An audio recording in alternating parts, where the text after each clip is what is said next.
And welcome everyone to the Library Research Workshop Series. This is today's workshop is going to be about our archives, the Walter P. Reuther archives and library, which are on campus. And so Meghan Courtney, who is our outreach archivist, is going to be our presenter today. I hope that, first I want to thank everybody for coming today. I'm really glad to see all of you on this, hopefully done with the rain morning. And I'm going to turn it over to Meghan. And thank you, Meghan, for presenting today. Thanks for inviting me. Yeah. So as Veronica mentioned, I'm the outreach archivist at the Reuther Library, Archives of Labor and Urban Affairs. If you have never been there, we are located right on Cass Avenue. If you come out on the kind of new side of the Detroit Public Library main branch, you will be facing the building there. So we are available to the public as well as students on campus, and we're excited to share a little bit today about how you might navigate archival stuff. I will say, just as we get started here, that there are some dogs in here. So if you hear any noises, I promise it's not me. It is them. They might also be excited to be with you today. So I am going to keep an eye on the chat because it looks like people might be having some snacks, keeping their camera off. But I did want to ask just at the very beginning, does anybody have experience with archives? Who's been to archives before? You just put like a yes or no in the chat. Worked in archival collections. Okay.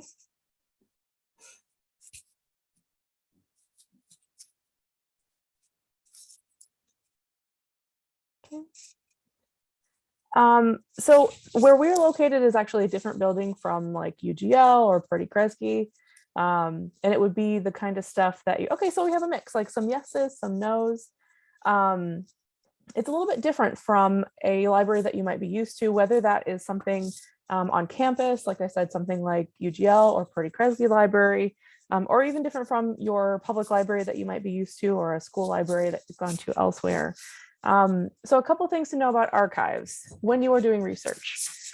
First of all, archives are the sort of material that's usually original little pieces, right? So it might be a flyer, it might be a letter, whatever it is, there's usually only one copy. So for that reason, you can't check things out. A regular library, you could request a book, or you could even request an article online. In archives, you're not able to do that. Oh, there they are. You're not able to do that. Like I said, in part because these are the only copies. And when you get involved in doing archival research, you will also find out that there are some more rules surrounding that. And I just want to say at the outset, if you do visit us, or if you do visit other archives or use them online, the rules are not to like put you off. The rules are really just to keep the material safe so that the most people can use it. There's going to be, usually a place to put your bag and coat. It will be asked of you that you put away your pens and your things like that. So you'd have to use a pencil just to keep the stuff safe. But nobody is suspicious of you. Just know that we're very friendly people, believe it or not, and we just want to make sure that things are safe for everybody. But because those little pieces are original for the most part, we have to kind of treat them differently than we would something like a book. If you think about a book or an article that you have read for a class and maybe you're citing it in a paper, the article it has a thesis, right? It's telling you what it is communicating. It says to you, this is my thesis, this is how I'm going to prove it, and then it takes evidence together, brings it together, and proves its point. But primary sources are different from that. You have to ask all of the questions yourself. So the first thing I want to do when we think about our research today is to ask everybody to kind of put on your investigator hat, to think about this as something that like an investigative journalist might do, or a detective, if it works better for your thought processes. But every single primary source is a little piece of evidence, right? It's a teeny tiny piece of evidence. If I was to take a screenshot of this Zoom meeting, right? That could be a primary source about what was happening in this meeting. But what you have to keep in mind is that I don't know everything about about this meeting just because I have this screenshot, right? Like, I don't know what's happening on the other side of all of your cameras. I don't know what your experience is. To fully understand this meeting, I might have to know more, right? So keep in mind that each little piece of evidence is only one. You have to have many to do your analysis. Okay. Let's see, every archive that you can think of here or anywhere else is going to have some specialties. Usually it's a specific subject focus. At the Reuther, we have 3. And that's because they're closely interrelated. So obviously we collect things about Wayne State. Most university archives have some records about themselves. So that could be things like faculty research. It could be things like information about the buildings on campus and what was here before the buildings were on campus. It could be things like material about student groups, activism, things like that. Our second area that we are most well known for around the world is our labor collections. So that is related to unions, groups within unions who maybe disagreed, whatever it might be. And we do get researchers who come from all over the world to stay with us and to do their research. And then our third area is kind of an umbrella term, and we call that urban affairs. That's more specific to Southeast Michigan. And that has to do with politics, activism, community organizations, the physical space around. So these different things are mostly from the 20th century. Some archives go back much, much further, 20th century and 21st century now.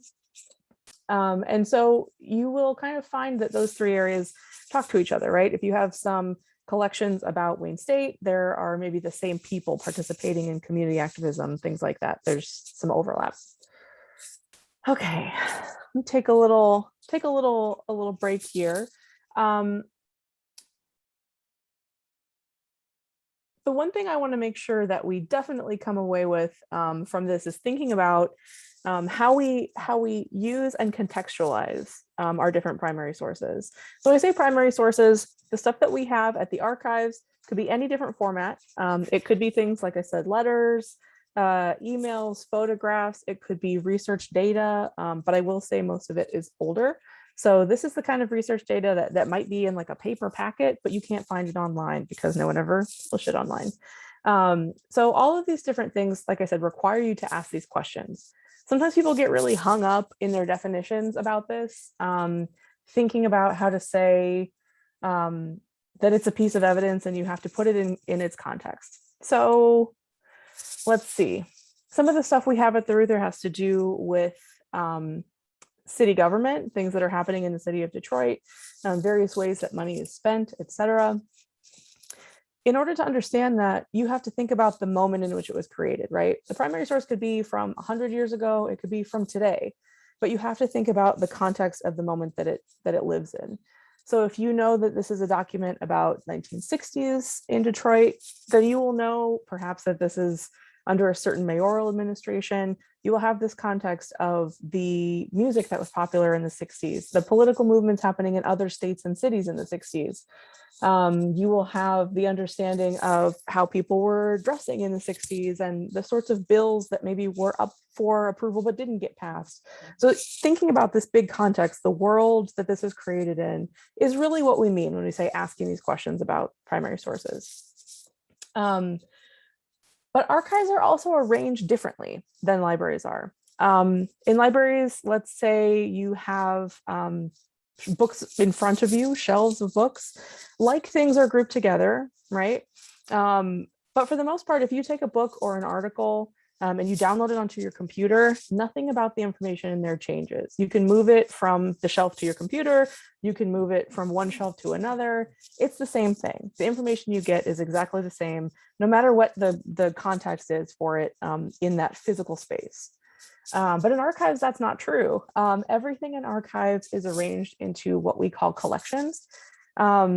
So each collection represents this kind of organic body of material created when a person or organization was functioning. So for me, if you were to come across the Meghan Courtney papers, you could know that every single thing in that collection was something that I was using or gathering for some purpose. Let's see here. So what you could know is if I had a flyer in my collection, it doesn't necessarily mean that I made it. It doesn't necessarily mean that I even went to the event, that it's advertising. But if you have your investigator hat on, you're thinking about the clues that you can find, you might be able to ask yourself, why was I using it? Why did I have it? Maybe I was researching it, whatever it might be. So that's kind of the way to think about it. But if you have that flyer and it's in the Tori Robinson papers, for example, Tori might be using that thing differently than I would. So you as an investigator are asking these questions of yourself. How are these things used? What does it mean? Let's see here. I do want to spend a little bit of time thinking about how you actually find things though, right? Because I've got this presentation to you about how things are arranged into collections, but how do we use that stuff? Does anybody have a topic about Detroit, let's say, that they are curious about? They might do research, maybe they're doing it now, or you'd like to do it at some point. Go ahead and plop it in the chat, and I will kind of show you how this kind of thing works if you mind sharing just an idea that you have. Ooh, okay, we've got some some good ideas already. All right, so let me show you the main place that we found that we arrange our description of these collections so that you can peruse them and find material. I'm going to share my screen here. Maybe I am. It's not showing me the window I want. There it is. Okay. All right. If you can see my screen, and I hope I'm not overlapping it too much here. This is archives.wayne.edu. You can find this through the main library's website. You can also find it from the Reuther's website or bookmark it directly if it's interesting to you. This is our main website. It looks old, but I promise you it works for some utility things. Okay, so archives.wayne.edu, like I said, is the place to search archival stuff at Wayne State. It's going to have everything from the Reuther, but it's also going to have some things from special collections. So keep that in mind when you are searching. But let me show you what happens when you search this stuff. So the first one I saw here was homelessness. You can see all of my past homelessness. So let's say you just want to use this keyword. That's the first place you start. Let's see what we get here. All right, 18 things, which is totally manageable. Some of the things you search will be much bigger than that, of course. But this is bringing us a number of different things. So if it says collection here, it has this little picture of an archives box. You will know that you're getting the description for that whole collection, that whole body of stuff that Adam Shakur, in this case, was using in some way in his life and work. Same thing with these Marianne Mahaffey papers. It's also going to bring you some results that say file. So what that means is that's one folder within a collection. It's one little piece that is full of maybe individual sheets of paper or flyers, whatever, it might be in the physical sense. Sometimes these files will also be like a digital folder. So let's see here. We have a couple of different things that are coming from, you can see the name of the collection down here. So in this case, we've got a result that is for the whole collection and also for a folder within the collection. But sometimes it's bringing us individual files in collections that didn't bring us the finding aid for. Let me zoom in on what the finding aid looks like. In this case, Adam Shakur, you can open it up and you will see a bunch of different pieces of information about this whole collection. So all this information applies to all of it. You're going to find a little bit of information about Adam Shakur as a person, but like I said, the context really matters, right? Understanding the work that Adam Shakur was doing, what kind of position he may have held, what kind of perspectives he would have, and the kind of information he maybe wouldn't have is very useful to you as a researcher. So always look for history. Sometimes it will say biographical note. This is always going to be a little brief chunk of info, usually about the same length as something like a Wikipedia article. So it's not going to be super long, but it will help you position this person in the context of what they were doing. You can understand why they would have some of these things. You can see that he was working as deputy mayor in the 80s and 90s in Detroit. And then he was also a lawyer before that. So it might include things from all those different kind of things he was doing with his life. But in order to find individual folders that have to do with homelessness, which you'll need to zoom in on, we might search within the collection. Let's see what happens here. Okay, 2 folders. We might say that we want these. And if we do, if we want to see them for the sake of research, we would want to take a note that we are looking for the Adam Shakur papers. We want box 23. And at that point, you would reach out to the archive to set up an appointment to have this stuff brought to the reading room.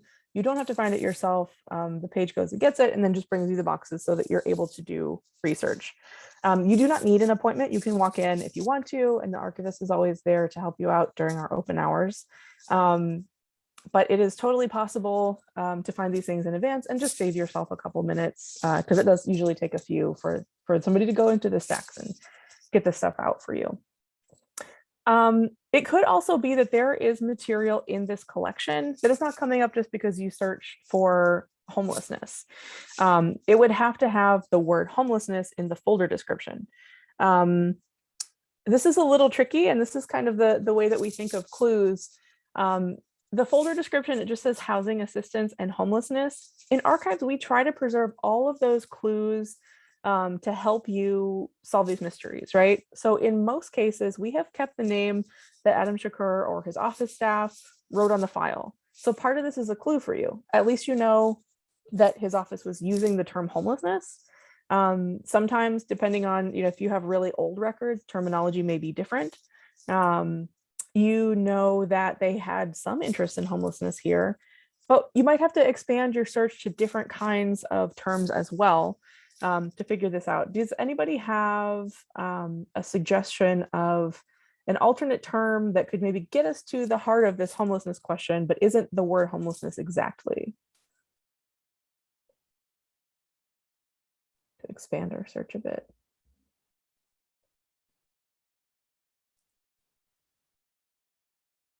Unhoused, okay.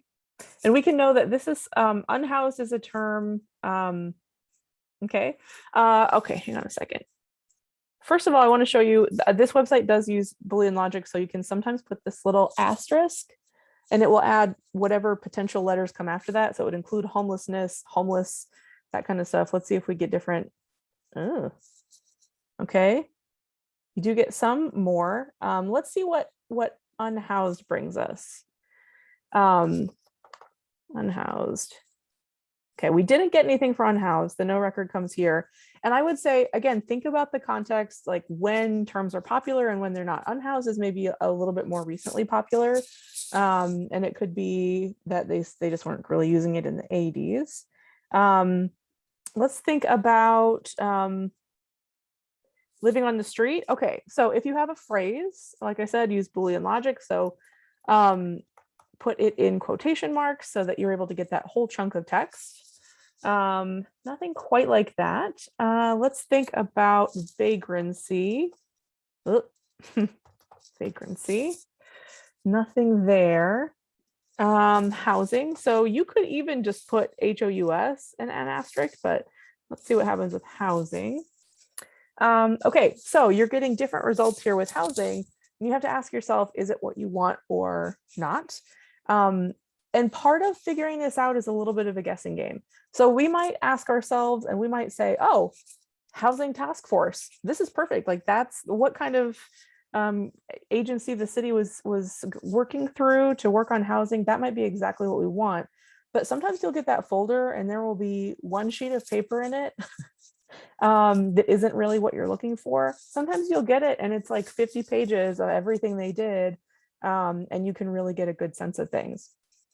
Having that kind of hit or miss in archival research is totally normal. Even professional researchers come in and they find some duds, or sometimes they find something great that they didn't expect because they really had to kind of reach out, think about their search terms, and get to the bottom of the list, the stuff that they really did not expect to be the one that would get them to the core. But I also want to point out that because this stuff is a representation of a person's life and work, and it's all about the clues, When you're doing research in archives, there's not going to be usually a folder that has everything you want in it, right? It's not like a reference collection where maybe everything has been gathered together about a certain topic and you can get a broad overview and you're able to do things with just that one kind of search. It's going to be a lot of different places that you might find material that is useful to you. And if you have just one primary source, you usually have a super limited perspective. So I ask people to think about when they're getting started analyzing the primary sources that they have, to think about asking those questions, like I said, like a journalist would, thinking about, who, what, where, when, and why for each individual document. Why, what are the motivations? What is the audience? Things like that.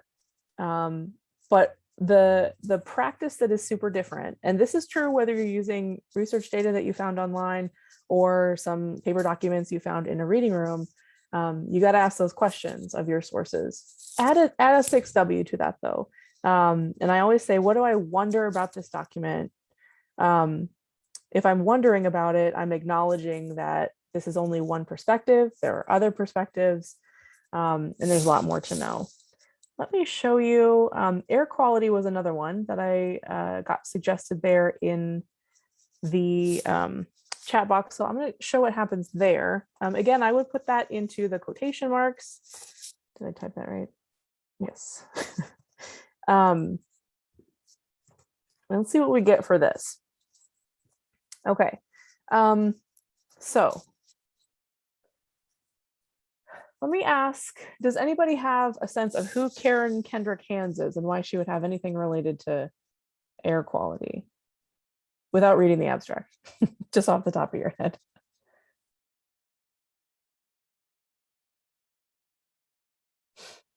Yes, no works for this.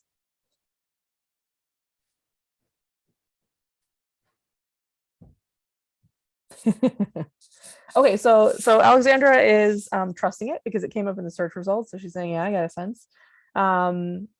Okay, so nobody knows. This is very common that you will get the results about people that you have no idea who they are, why they're relevant to the story.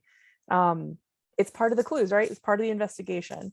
So you could say to yourself, all right, a wonder question for me is, who is Karen Kendrick Hands and what does she have to do with it? It does say, as Alexandra noted, that she is an environmental lawyer. She's an activist. So we're already getting the sense that like maybe she was looking into air quality, could be. Think about that. Why won't this let me? There we go. So let's see what happens if we just search within this collection for air quality. All right, this is very promising when it comes to air quality because there are folders in this collection that are specifically just labeled air quality.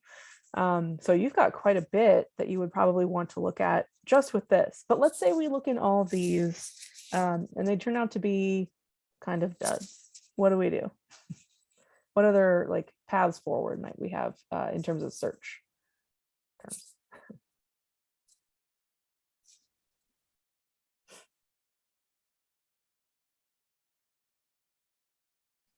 Ozone, okay, let's see what happens there.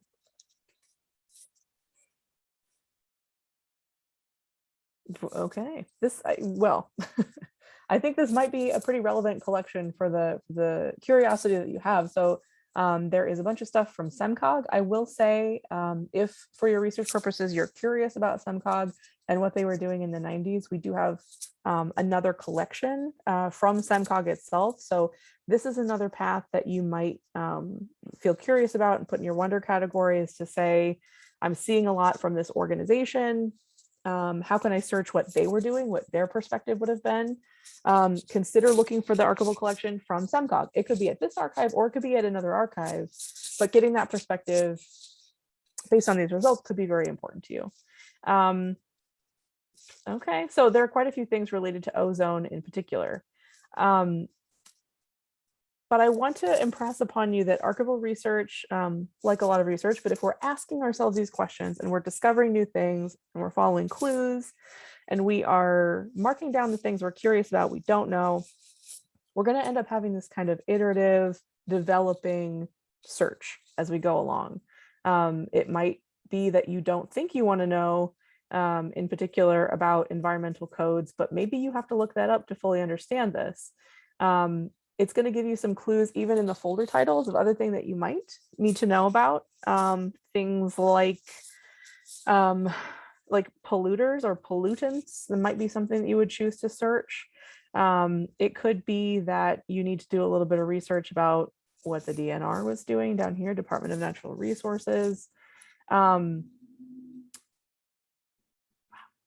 Things like that could be very interesting to you.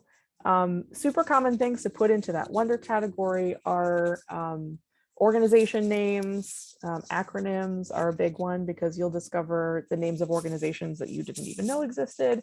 Names change over time of groups and organizations. But finding this stuff is not always a straightforward path. And I just want to make sure that people, if you are doing an investigation, you have your investigator hat on.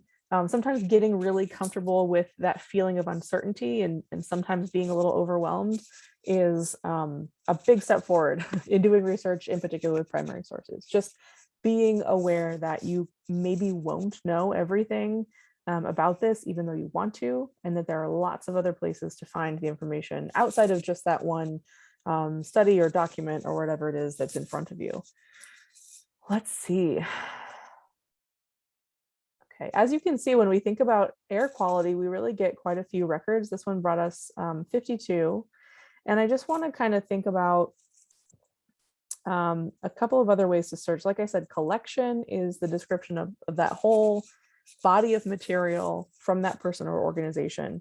And we talked a little bit about files. That's one individual folder that could have one thing in it. It could have 200 sheets of paper. It varies quite a bit. What you'll actually see when you look into the box. But you'll also have things like subject. So this is kind of you can kind of see the little diagram here, it's tag. So let's say that we have discovered a tag that is exactly what we want. And in this case, we have.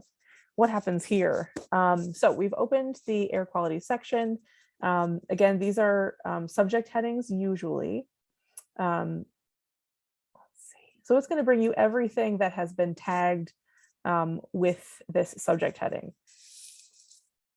Archival description is not super rigid. So while this is very helpful to us, it's maybe not everything. The archivist, when they prepared all this material for you as a researcher, would have had to actively tag air quality as a term. And sometimes these collections were processed 50, 60 years ago, depending on how old the material is. So while these tags can be very useful and really kind of bring a lot of things together for you quickly, they are not foolproof. A lot of times in archival research, you have to take a couple of different paths to get to the sources that you want. Let me pause here and ask if if anybody has any reactions to this or questions they'd like to ask at this point. And if you prefer to turn on your mic, feel free to do that. But chat is fine if that's your preference.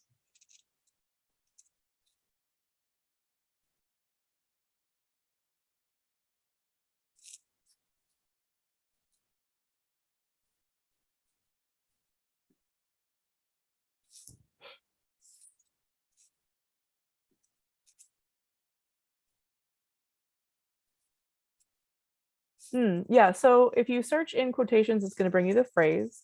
Like I said, if you add kind of a little asterisk to the end of a word, it's going to include any potential ending that you would have there. So, let's see what happens here. This might be a lot. This one would be housing, let's see. Maybe that's not good. How about pollution? So this could be pollution, pollutant. In theory, you would put this little asterisk. It's on your keyboard, it's Shift 8. Let's see what we got here. It's going to bring anything that has any potential ending after that. That's another good clue. Let's see. Sometimes you can say and. So let's say you want drum and police. Let's see if this works. Yes, okay, so drum is an organization name, which is why I capitalized it. That's going to bring you one word and that word, so it's going to bring both of them somewhere in the description. They don't have to be next to each other if you're using and. And you can also use or the same way. It will bring this one or that one, any result that has this or that. So those are good tips. And this works not only in archive, but if you're searching an article database through the library, those work the same way. So that's a great tip to help you get more specific results that you might want. I should say that you can also search by time period in the space on the left here. So if you know that you need material about a certain decade because you are doing research about a specific topic there, you can narrow it like that. And then also on the left here, you can see that there are some additional filters that are suggested to you. So those can be really helpful too. This is kind of a small result here, but because I made it kind of specific. But it could be that you know you want to search these, or these are also really helpful for you to know that at the very least, these 4 names are related to this search topic. So you might not have chosen to enter General Gordon Baker, but you might choose to do it because it's showing up here as potential additional filters that you might want, just suggestions for you. Any other questions or thoughts about that?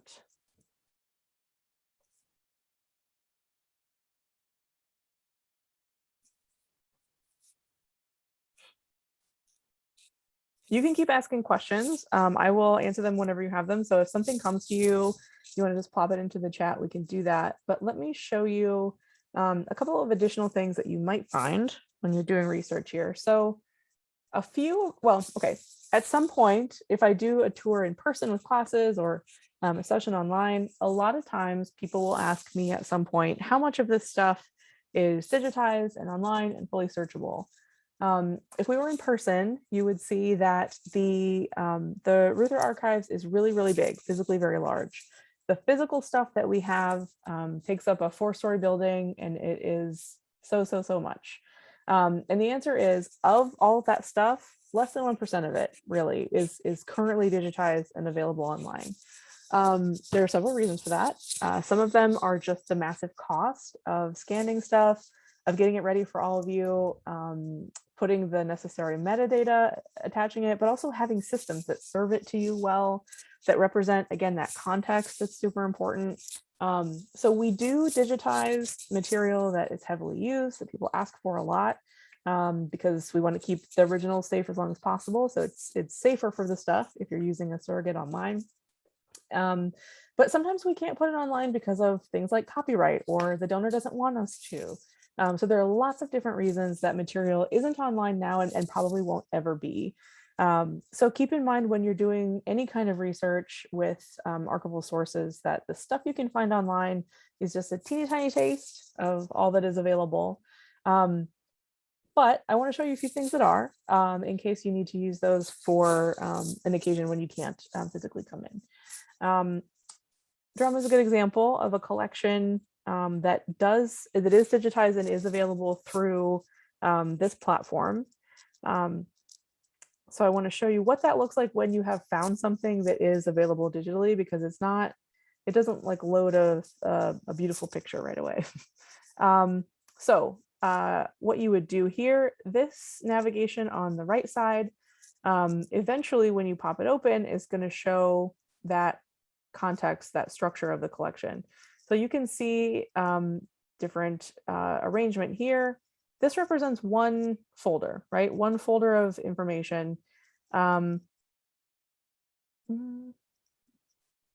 We open it up, and if it has a, we'll call it a digital object, if you can see it online, it is in this kind of red box thing.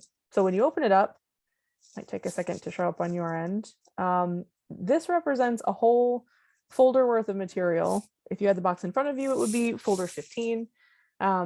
But you will need to look through this to see everything that's in this folder. And in this case, it's 9 pages. It's kind of a small one. But it's everything that's in that folder in the order that it was in. So this is kind of the clue as well. Archives try to keep the order when we can. So as a researcher, you would think about how this stuff is in the folder and how that might be a clue to us about how the organization was using it. Okay, there are several documents in here. It's not all the same one. You can see that these are the demands of the workers that were going on strike at the Eldon plant. Some kind of, this is a public flyer that would be passed out. Anyway, this is the whole folder that you would find if you are looking at digital objects that you have found through ArchivesSpace. That's what they look like when you come across them. There are other places that you can find some digitized content online as well. One that I want to show you is digital collections. You can get to this through the main library's website. It's also just digital.library.wayne. And this has collections that belong to Wayne State and some that are from around the area, but are also of interest to Wayne State community. So let's say that you're doing a project that has something to do with living in Detroit. You might choose to use a collection like Virtual Motor City, which, as you can see, has a lot of materials here. Let's see if we can find anything in BMC related to air quality or homelessness. Maybe it's kind of loading slowly now. So each one of these represents a group of materials that might be useful to you. They have info down here about the kind of range of time. So we can see that this is a big range, goes back to 1860 and up to 1980.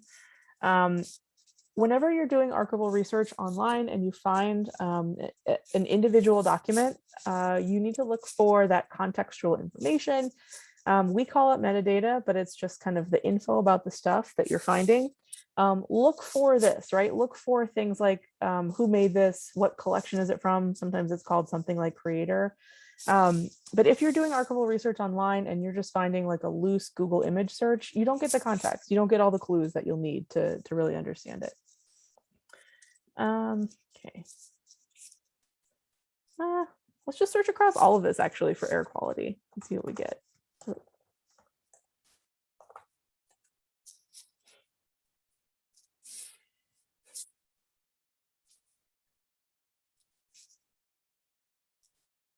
It's loading on my end. I'm not sure if you can see that part. It's doing something. Okay. Not a whole lot of results for air quality. And I will say that this collection brings up some stuff that maybe isn't the most relevant all the time. So let's try homeless and see what happens there.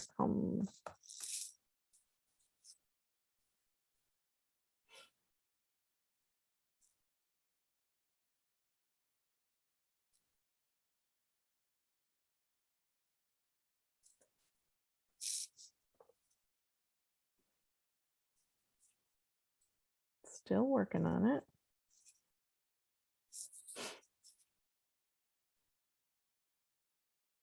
Okay, we'll come back to that one in a second and see if it's done anything that we're looking for.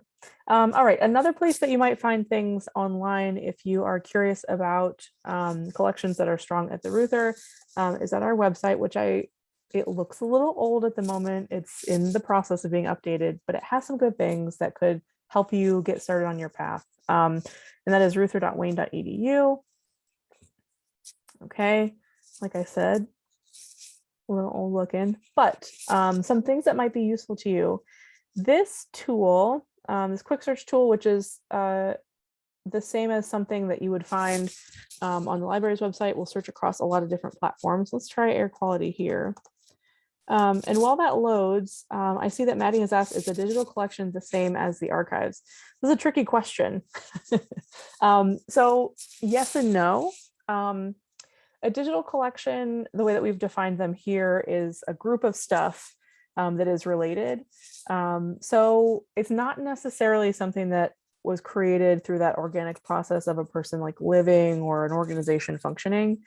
It's really more of kind of like a something you would find in the reference section of a library. So from an archival perspective, we call it an artificial collection. All that means is that it was gathered together by library staff rather than by the original creator of the stuff. So sometimes it is and sometimes it isn't. I wish that it was more a more clear answer than that for you, Maddie, but but the way that you can find out is, oh, okay, here we have the result for homeless.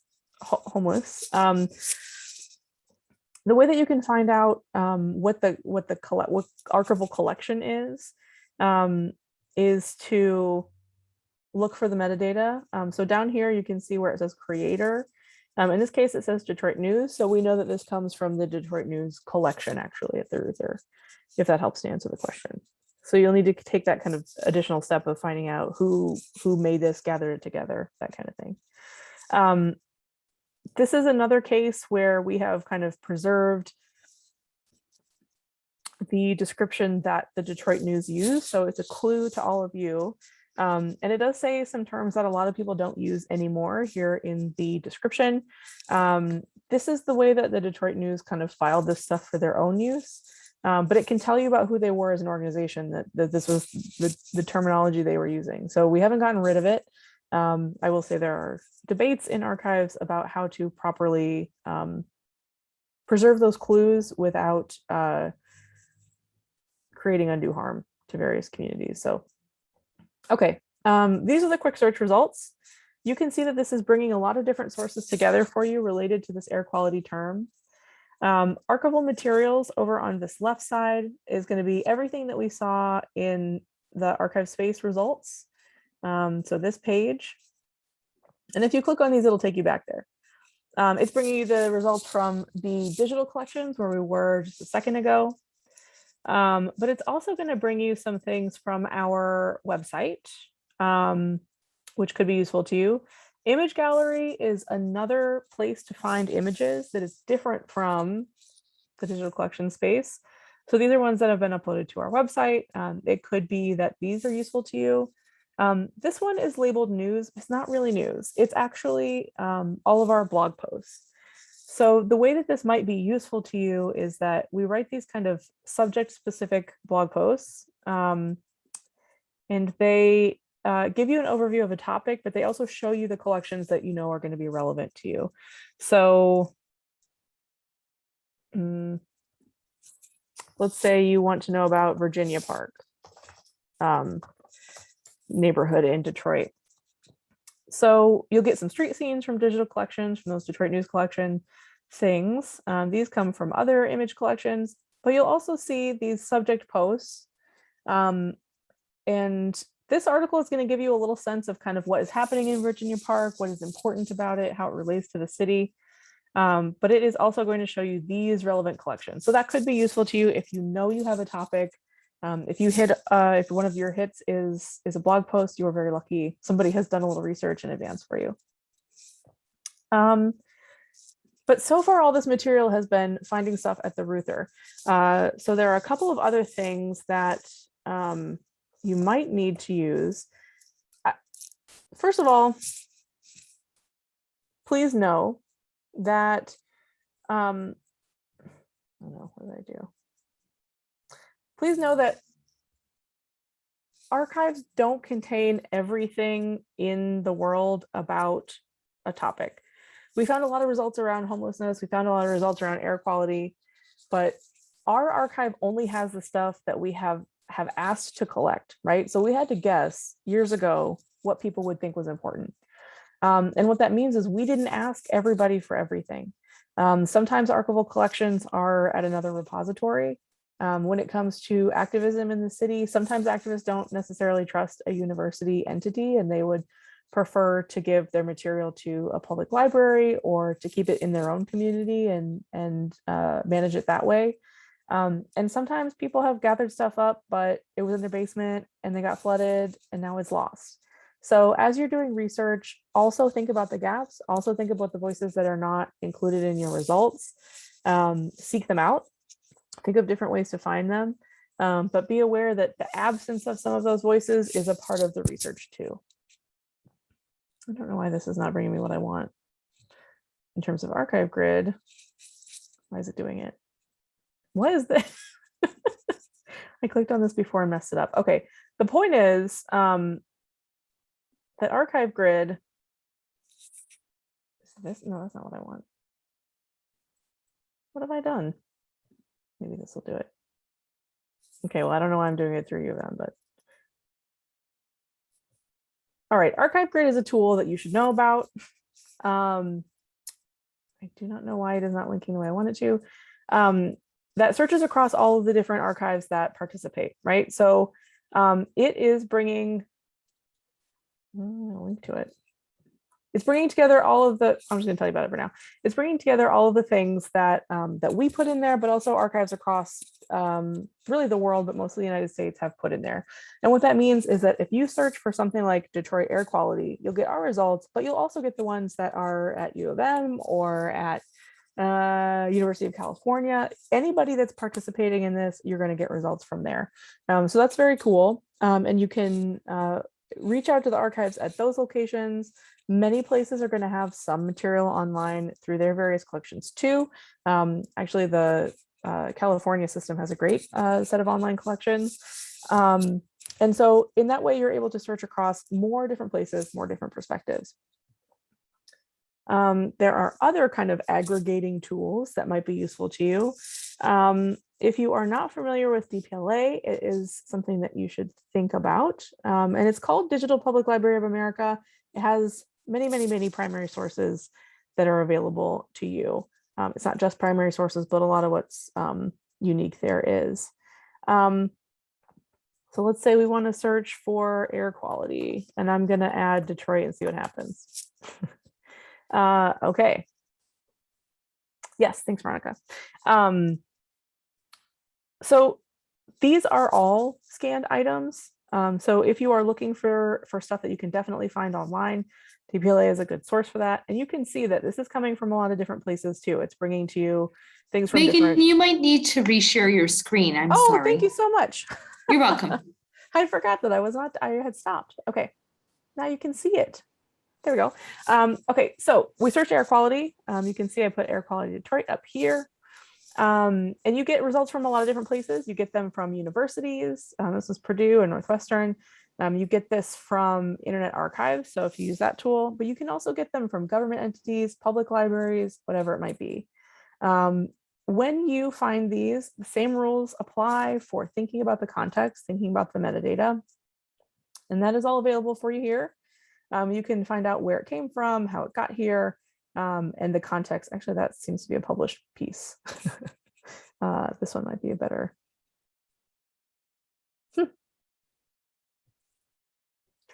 Okay, so I'm going to pause here and see if anybody has additional questions or curiosities about anything related to this topic or additional search strategies that I could help you out with today.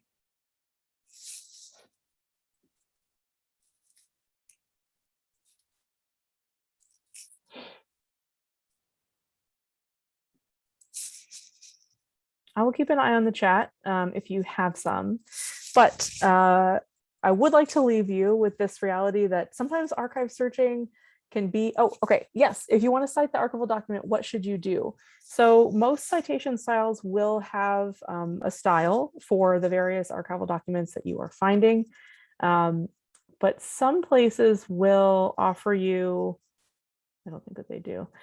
Some places will offer you actually just like a how to cite this kind of little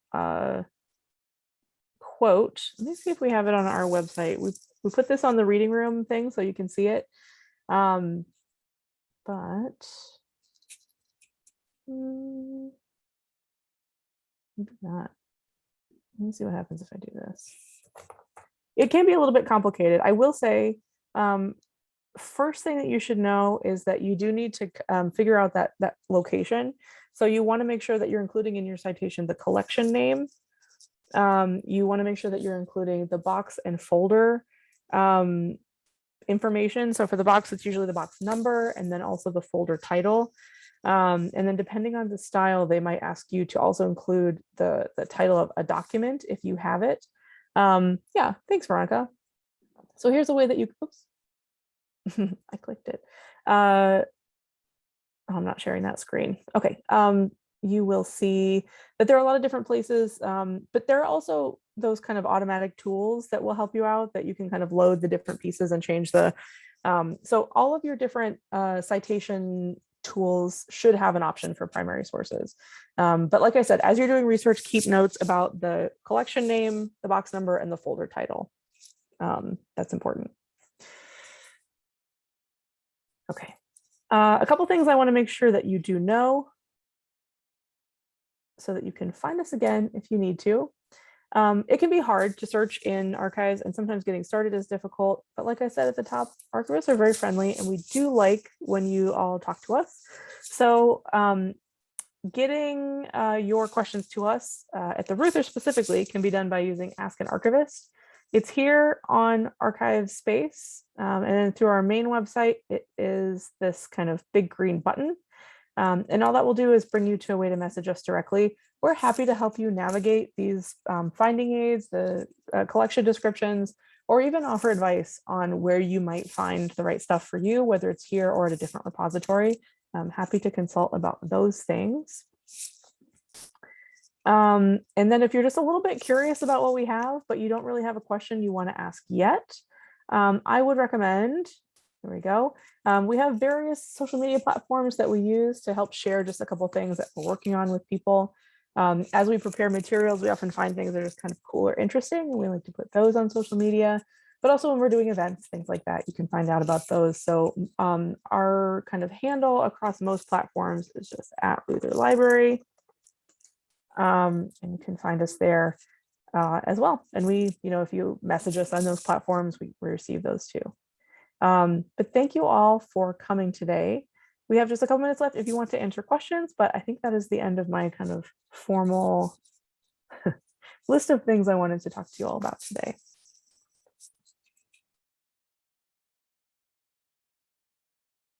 Thank you for coming. Yeah.